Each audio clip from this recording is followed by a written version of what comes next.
Welcome back to the pavilions, where the hometown Raiders have some work to do here in the fourth. They're trailing the Wildcats, who are eyeing a big win in their battle for playoff places over a Raiders team who were hoping to end this weekend's action in third place. Here's Bucci, who's played really well. Drives in.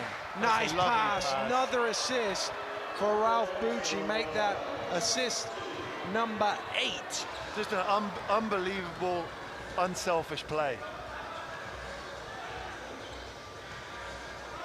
Again, Raiders slow to relocate and to get off on the weak side. Ojo can't convert. His Bucci just bobbled it, kept it in bounds though. Bucci round the screen.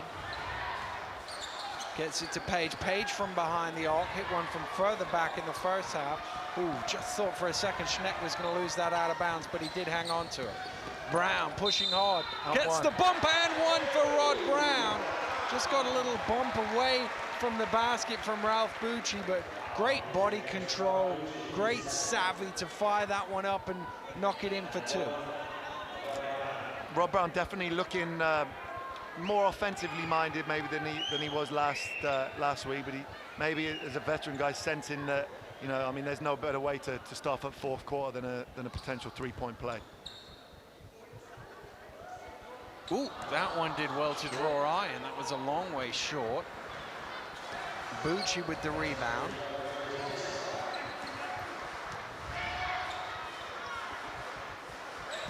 Bucci has a big lane to the basket, drives in, finds his teammate in the corner. To leave open. And how many times? I mean, fair enough, the first 2 or 3 you might give him, but that one was way open. That's his 7th three-pointer of the game.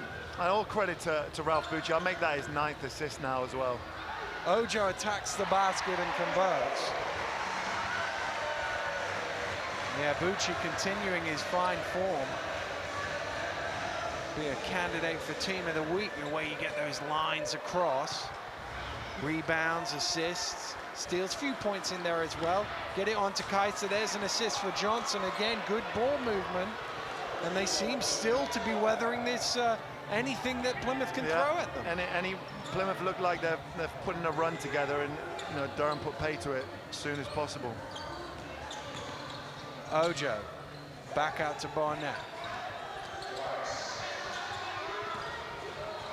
In the corner, O'Reilly drives in, shot clock getting low, and he tried to pass that off, didn't touch anybody. Yeah, Plymouth looking really, really static on offense.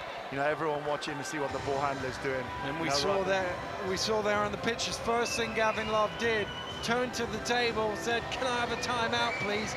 As his team turned the ball over with less than 8 minutes to play, they trail by 11 here to the Durham Wildcats. I'm pretty sure that's what Coach Love's going to be saying, is that, you know, all we're doing is whoever's got the ball, we'll watch them, seeing what they're doing. You know, there's no movement, there's no setting screens, and no back picks.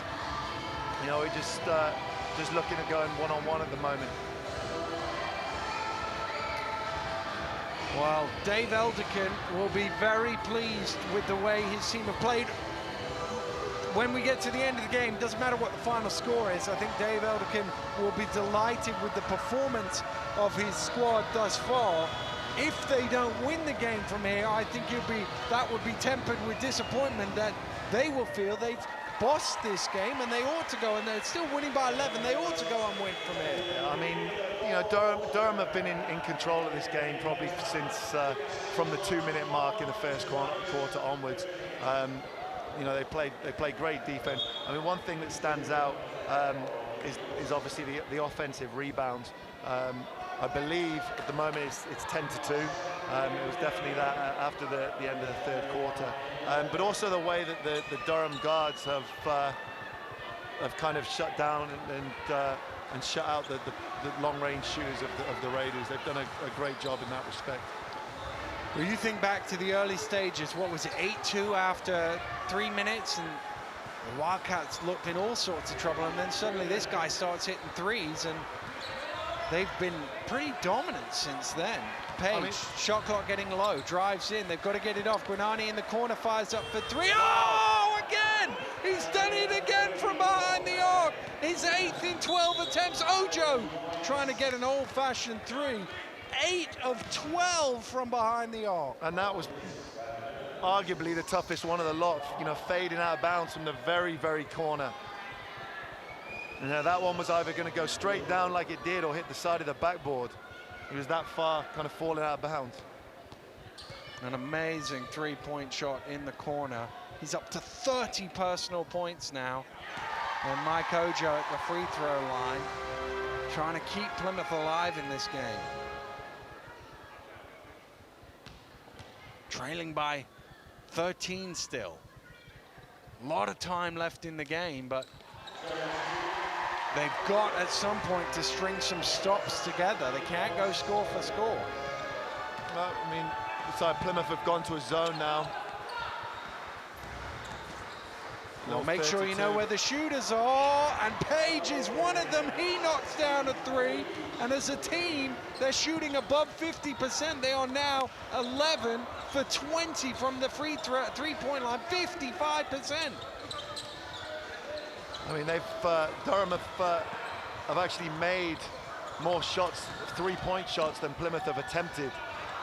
Schneck with the offensive rebound, and he's fouled by Johnson. Schneck just has a quick word. I don't think there was anything much in it. He just wanted to make sure the guy didn't score. I think it's a little bit of frustration from Matt. Well, Baldarelli checks in. Page, who just hit that three-pointer, will sit down. He's got 15 now, a couple of threes, 6 assists as well. He's moved the ball. Good stats all over the board. No wonder they're ahead. I mean, the stats don't always tell the truth, but they certainly are today. Yeah, I mean, you know, fantastic play. I mean, that's, you know, we're talking about obviously Ralph Bucci in a way. He's, you know, been running the show. You know, the shooting display by Granani, but I mean, those Keith Page stats are pretty impressive. Quiet as well. Well, the second one does roll in. Schneck plays a little pressure up court, but nothing they can't deal with. The thing Dave Eldkin will love, 19 assists from his team, really feeding each other. Kaiser to Bucci. This might be assist number 20. No, because the shot is short.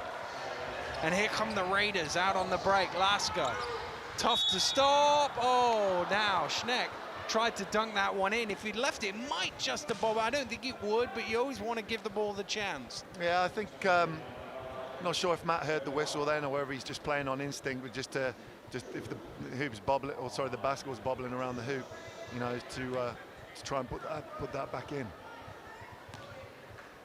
mean, that's one way Plymouth are gonna hope to get it back in the game, is just by, you know, getting some quick baskets, only taking maybe 5 or 6 seconds off the shot clock, getting some cheap baskets, and then hoping to get stops at the other end. The other thing we need to remember, with injury and illness, getting Durham down to a 7-man rotation is foul trouble. 3 guys on 3, 6 minutes to go. You think that's all right, but if the Raiders can continue to attack the basket like that, it's just something in the back of your mind. Yeah. Baldarelli, oh, through the hands of Kaiser, and here come the Raiders again with numbers. Ojo breaks through, oh, stolen away by Baldarelli, stolen right back by Lasker. He thought he was fouled. Referee said no. O'Reilly from behind the arc, and Kaiser, it is, sorry, pulls in the rebound. I mean, the fact that they do only have 7 guys makes the display so far that much more impressive. Bucci gets it on. Kaiser at the free throw line, battle it out. There's another rebound for Bucci, dumps it off, and one! And Ralph Bucci continues to do everything in this game. He grabs yet another rebound, make that his 10th rebound of the game, and his 10th assist of the game. No, sorry, 7th rebound, 10th assist. But just great play, guy coming up with what his team needs. Saw the shot was short, wanted the rebound more than anybody else, got it, and then, as you say, dropped off a beautiful no-look pass. I mean, the body language of the Wildcats right now, I mean, you know, that it's almost like a siege mentality. Everything's against them. They're bringing, 7 guys, hundreds of miles, down, across the country or down the country, and they're just going after everything. They're hustling, grabbing offensive rebounds. They're just playing for each other. Well, they certainly are, and they've played really well, and Gavin Love and his team have plenty of work to do here with 5.5 minutes to go. They're trailing by 13 points, and I mean, you've talked about it a lot, Jamie. The averages of the Raiders, they lead the league in scoring, averaging nearly 95 points a game. At the other end of the floor, the Wildcats, second lowest scoring team in the league, averaging only 78 points a game. They're already a long way past that with 5.5 to play. I think any team that, at this point of the game is keeping Plymouth to 70 points is giving them, they're giving themselves a great chance to win the ball game. Well, Johnson was fouled, so he will go to the line for a bonus free throw, trying to convert a 3-point play. And as well as they've shot from the 3-point line, we can't forget that's almost a turnover on the rebound by the Raiders. They've had quite a few three-point plays as well. Yeah. So they've got the extra points both from behind the arc and the old-fashioned way as well. Ojo, I think he was trying to throw it off the glass to himself, because he realized he couldn't get a shot off. Page fakes it the 3, steps underneath, drives to the hole. Keith Page with the finger roll. Again, turnovers leading to, certain turnovers, certain, poor shots are like turnovers themselves. I mean, that was definitely one that hurt Plymouth there.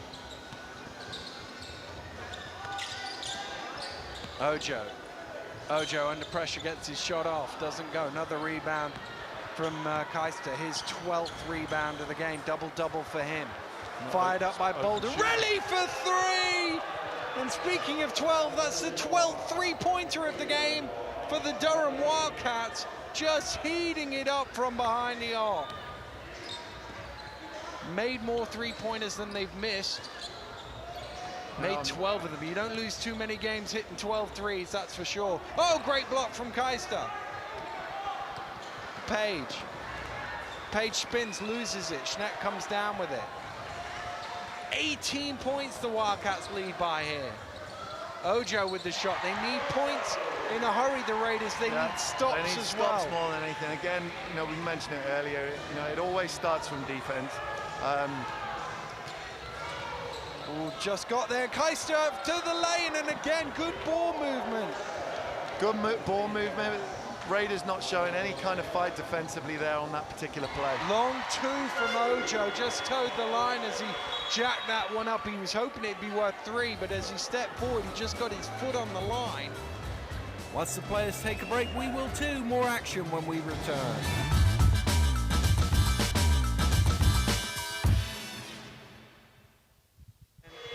I mean, the thing is, we can talk about individual performances, and obviously Brad Granani with his 30 points off 8 3-pointers. It's the headline, but the supporting cast, 17 and 7 assists coming from Page, 17 and 12 rebounds coming from Keister, Bucci 10 assists, 7 rebounds, 4 steals and 7 points. I mean, it's come from all over the floor. I mean, Page has been really impressive as a British point guard, putting up those kind of numbers against a potent team like Raiders. Doing that as well. He's just taking it right down the defense. Really, really impressive game by Keith Page. He's hit a couple of threes, but he's all beautiful from Ojo to the hole. Didn't have enough on it. Schneck with the rebound, and Page nods his head to the referee and says, yeah, good call. Foul's on me. I mean, there's one small thing in the Raiders' favor, and that's the foul count at the moment. I think Coach Love's going to be, telling everyone to be aggressive, get to the basket, because any fouls are going to be shooting fouls from here on. Schneck, he bats the ball away in frustration as that free throw falls short. 18 points, 3 minutes, 11 seconds to go. This is not what this crowd has thought they were going to come and see, especially after the high-scoring game against Manchester last year. Or last week, I should say. Yeah, double OT there before they eventually outlasted the Giants. But, well, what would they give for double OT tonight? It'll mean a great comeback, but wow, 32 points for Granani. Unbelievable shooting. Almost everything he's put up has gone in. Schreiber trying to fight for some room off the glass, and the foul is on Keister. It's almost like he had to be baited in there because Keister was dropping off him. I mean, that's a shot that he can definitely make. He showed in practice, this week that he can kind of face up and knock down the mid-range jumper. Short on the free throw, and another rebound pulled in by Ralph Bucci, who's closing in on a triple-double now. Hasn't quite got the points or the rebounds, but he's 7 points and 8 rebounds. He will go to, no, he won't go to the free throw line because they're not over the limit yet, Plymouth. I mean, Keister's another guy who's quietly gone about his business and put together a really solid game. I mean, I know he's definitely got over 10 rebounds. I'm not sure 13. Exactly, 13. They've just got guys that are just doing what they need to get out of here with a victory. Baldarelli, great pass. Keister with the lay-in, and wow, they've really moved the ball well. 24 assists as a team. That's a lot. Yeah. O'Reilly from behind the arc for 3. Ojo trying to get for 2, and Page pulls in the rebound.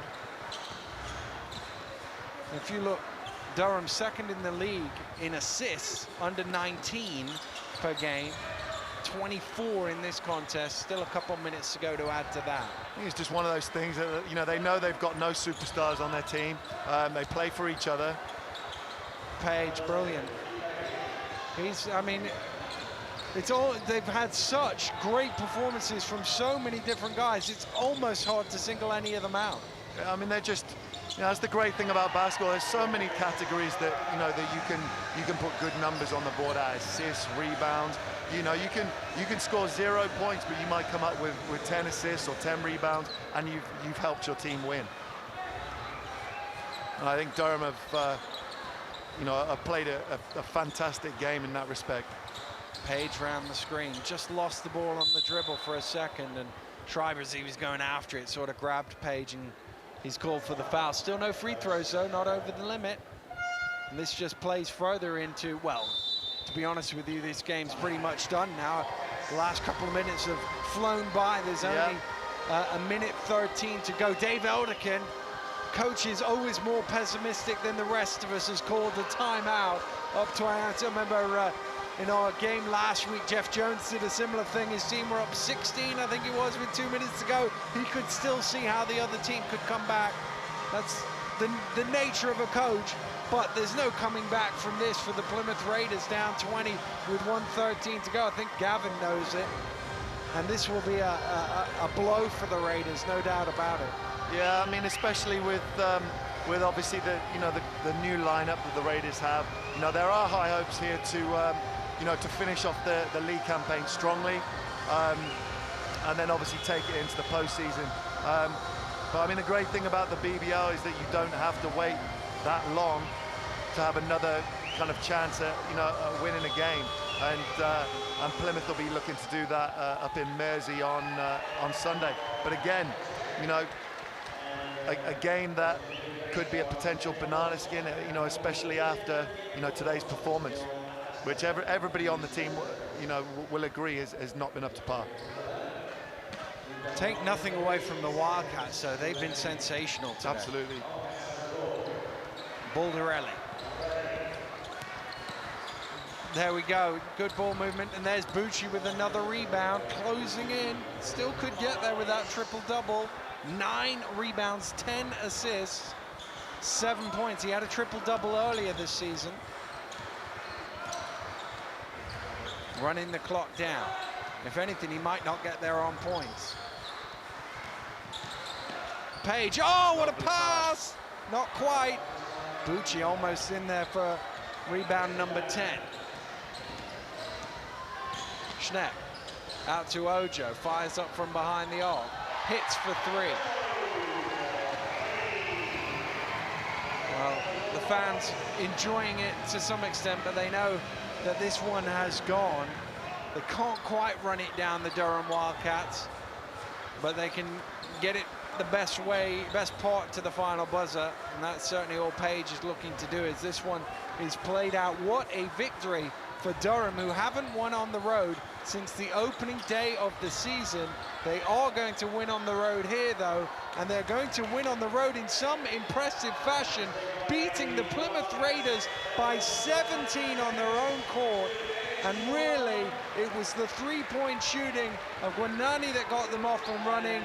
The veteran skills across the board of Bucci. Page played well, Keister played well, they all played well. Great performance from the Wildcats. I'm pretty sure, you know, Durham will probably think that that's, you know, one of their best performances in the BBL since they came into the league. Well, this obviously being their second year. They played a near perfect game, to be honest. You know, all of their guys came to play. All of their guys played their role, and you know, and some of them, you know, had career games. Well, a phenomenal performance from the Durham Wildcats. They've beaten the Plymouth Raiders by 98 points to 81.